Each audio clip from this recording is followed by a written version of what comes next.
You ever feel like you're supposed to know how to buy a home, but no one told you how it actually works? That's not your fault and you are not alone. In this short class, I'm going to show you what really matters when it comes to getting approved, what the banks are actually looking for, and how to start, even if your credit's not perfect or your budget feels a little tight.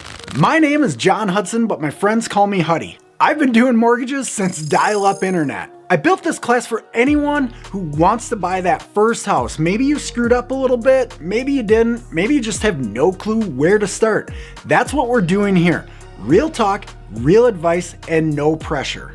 I'm gonna break this into simple pieces for you to digest and understand. Credit, income, and debt, and how to position yourself to really win. You're gonna walk away knowing exactly what to do next with no guesswork. You don't have to binge. Just hit one video at a time, take notes, and if you get stuck, you can DM me on my Instagram channel and I'll get you pointed in the right direction. Next up, we're gonna talk pre-approval versus pre-qualification, where one gets you the key and one gets you ghosted by your real estate agent.